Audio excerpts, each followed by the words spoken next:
আমাদের কুমিল্লার আলেমপুলের শিরোমণি যারা মসজিদের ইমাম সাহেব ম্যাডামের জন্য দোয়া করেছেন, ওনারা ম্যাডাম সম্পত্তি যে সম্মান দেখিয়েছেন, এটা আল্লাহ স্পষ্ট ইঙ্গিত অর্জন ছাড়া হতে পারে না। ক্ষমতা দেখিয়ে দেশপ্রেমকে মুখ্য স্থান দিয়ে গণতন্ত্রকে সামনে রেখে দেশকে সামনে রেখে একটি নির্বাচনী পরিবেশ প্রায় সৃষ্টি করে নিয়ে এসেছেন।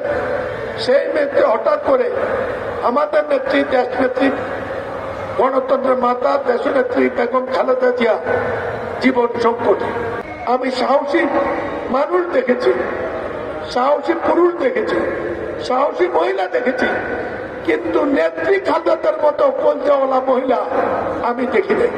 মির্জা মহাসচিবের মাধ্যমে তৎকালীন প্রধানমন্ত্রী ম্যাডামের কাছে একটা দূত পাঠিয়েছিলেন,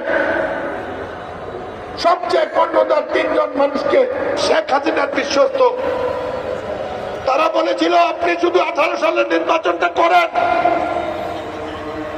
তারেক জিয়ার মামলা উঠে যাবে, আপনার মামলা উঠে যাবে, 20 সালের পর আপনি আবার ক্ষমতা যাবেন।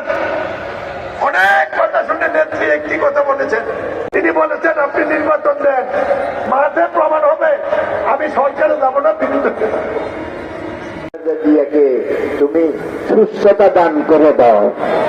আল্লাহ জাতির খেদমতের জন্য, দেশের খেদমতের জন্য তুমি কবুল করো। আল্লাহ তুমি মারাকে জান দিতে পারো, আল্লাহ জীবিতকে তুমি মৃত্যু দিতে পারো।